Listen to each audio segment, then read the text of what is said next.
Live from the Rock Ridge Broadcasting Room at Rock Ridge High School. This is Rock Ridge Rundown.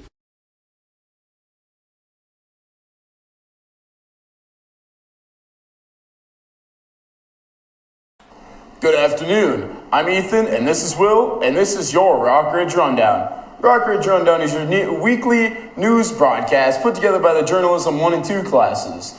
We will broadcast live every Friday at 1:55 p.m. Today is Friday, February 7th, and we hope your day is going well. We have several stories to get into this afternoon, so let's get right into it. The Rock Ridge speech team will soon be attending a meet this weekend. Currently, members of the Rock Ridge speech team are preparing for the upcoming event, memorizing their speeches, preparing to present them, and preparing how they'll present themselves in Rock Ridge. The event will be conducted as a normal speech meet. Participants will warm up and prepare themselves for rounds. There will be 3 rounds with different categories for different styles and topics. All the rounds will be judged, with the 6 highest scoring speakers moving on to an additional final round in each category. After all rounds are completed and judged, awards will be handed out to members and mark the end of the meet. The meet will take place at the Hibbing High School tomorrow, Saturday, February 8th. Individuals who are not involved in speech are always welcome to attend to support the team. When asked, members of the speech team expressed that they're always happy to see more people attend to meets and other public events related to speech. The statewide tour video committee is doing a video contest on manufacturing in Minnesota, where all students in grades 7 through 12 can participate to try to make the best video they can. There are prizes that will be given to those who earn first, second, and third place. The videos must not have any strong language, must be no longer than 2 minutes, and must be in 1080p HD. The deadline for submitting your video is April 11th. The purpose of the video contest is to get more information about manufacturing in Minnesota and what careers are available, while allowing students to explore their creative side, making a video showing the manufacturing has to offer. If you have any questions, please talk to Mrs. Oja at jill.oja@rps.org or go to Statewide Tour Video Committee's website at mnnfg.org. Rock Ridge High School band students performed with the St. Olaf College Band this week. The Rock Ridge students performed the songs At Twilight and Flourish for Wind Band and listened to a variety of songs the St. Olaf Band played, whose performance had many fun songs, including one that came with bubbles. After this short break, we'll be back with your weekend forecast.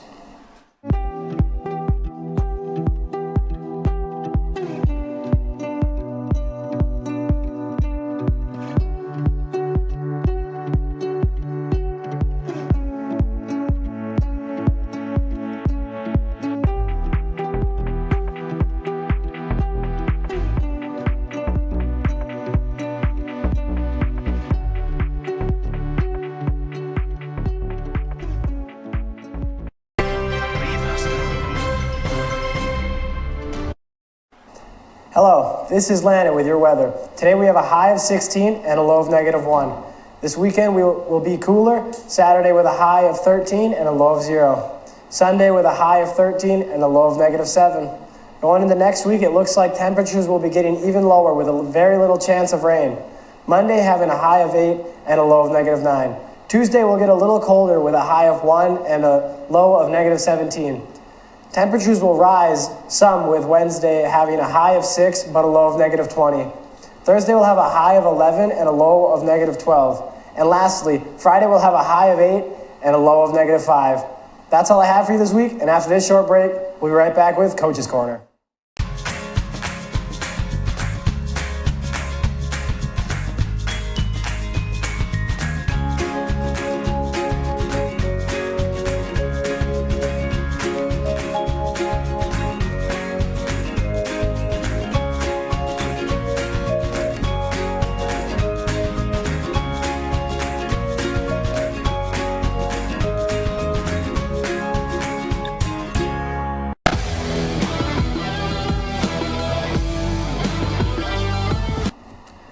Good afternoon, Rock Ridge. I'm Alden, and I'll be here with you for today's Coach's Corner. On Tuesday, February 4th, the Rock Ridge Alpine Ski Team had their sections meet at Giants Ridge along with 17 other teams. Senior skier Sawyer Williams says, on the first run, the boys were stacked up really nice and we were all really pleased with our runs. But in the second run, that's where things didn't go as well. We had multiple skiers fall in the course, so it was fun. It was overall just a rough second run, but that's all right, what can you do? While it's disappointing to hear that multiple skiers from the team didn't have a great second run, it's great to hear that the boys didn't let it get to them. Even with the harsh conditions of the weather and the hill, both of the boys and girls teams really gave it their all, with the girls ending up in 9th and the boys in 6th. Overall, great job and great year from our Alpine ski team. Boys varsity basketball had a game against Duluth-Denfeld on Tuesday, February 4th at home. The boys put up a good fight and Duluth-Denfeld pushed them hard. By halftime, the Wolverines were down by 18 points, but working to get back up. Unfortunately, the boys finished off the game with a score of 55-90. Junior Wyatt Cantor says they were a really physical team, and the game was a lot closer than the score says. A couple more runs, and we would be right there next to them. The boys hockey team also had a game on Tuesday, February 4th. They were away at Duluth East Ascension Duluth Heritage Center. The boys have had a pass of taking the Greyhounds to town and were ready for round 2. The team was ready for exactly what was coming and brutalized the Greyhounds with a score of 5-1. Starting goalie Junior Wyatt Jonason says it was an alright game. We started off sloppy, but we picked up the pace. As the game went on, we got rewarded with our efforts and took off with a W. Also on Tuesday, the girls hockey team ended up with a glorious victory of 4-0 against Hibbing in their first round of playoff hockey. They will play tomorrow at Northwoods Arena in Cloquet at 3:30 against the North Shore Storm.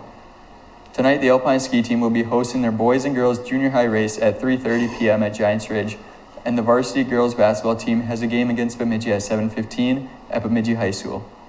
Tomorrow, the boys varsity basketball team will be playing Province Academy. That actually got canceled. And then boys swimming is at Hibbing High School at 1 o'clock, and boys hockey will have a game against Pine City at 7 o'clock. Coming up next week in sports, the girls basketball team will host MIB on Monday at the U.S. Steel Gymnasium at 7:15. On Tuesday, boys basketball is at Duluth-Denfeld, while boys hockey is at Cambridge-Isanti. That's all for our athletics this week. Good luck to all our teams, and go Wolverines. We'll be back after this short break. Having trouble staying awake in class? Maybe a little thirsty too? Hello, sir. Hey, can I get a bubbler? Sure can. That'll be $2. Thank you. I appreciate your business. I really need this caffeine right now. Yeah. I feel so energized. I'm so happy I can buy my bubblers at second and third hour lunch for $2 from the Richwood Market. Go get yours today. Last week at Rockridge, we had Snow Week, which meant their students got to participate in a lot of fun and activities. Yeah. Throughout the week, everyone had dress-up themes for the day, and everyone got to participate in them. This year, our theme for Snow Week was TV shows, and those who got in character the most each day were awarded with prize bags during the Pep Fest in the gym on Friday afternoon. In addition to the dress-up festivities, our royal court of 4 freshmen and 4 senior couples made appearances at various events throughout the week, including greeting staff and students on Monday morning and participating in games during Friday's morning coronation assembly. During the coronation, seniors Leo Johnson and Kendall Colley were crowned Snow Week King and Queen, and freshmen Benjamin Bach and Annika Pontonen were crowned Snow Week Prince and Princess. Mr. Foster's engineering class had the opportunity to tour the ASV Terex in the North Itasca College in Grand Rapids. These students spent the second quarter learning how to use the 3D modeling software called SolidWorks. The students got to meet 2 engineers and learn from them how they use the SolidWorks software to design their tracked machines. The students also got to check out the facility to see how pads were designed, manufactured, and assembled into a finished machine. After the ASV tour, Mr. Foster's students checked out the Minnesota North Itasca College to learn about their engineering program. Students learned that the engineering program at Itasca would be a great post-secondary option to pursue a career in the field. Students who participated in the field trip also learned that they could get a 4-year engineering degree at Iron Range Engineering. If you have time, stop by your local library and go on a blind date with a book. In Blind Date with a Book, book covers are concealed, and the only featured genre is on the front and back. Once you find a genre you like, you can take the book and find a spot to read. This week's Wolverines of the Week are sophomore Abby Frost and freshman Nick Stark. Abby's activities include band and marching band. Her hobbies are drawing and sleeping. Abby's favorite subject is AP Bio. Nick's activities include soccer, snowboarding, and track. His hobbies are golf, mountain, and biking. Nick's favorite subject is design and construct. That's all we have for today. Remember to catch your Rock Ridge Rundown every Friday at 1:55 p.m. Thank you for watching and have an amazing weekend.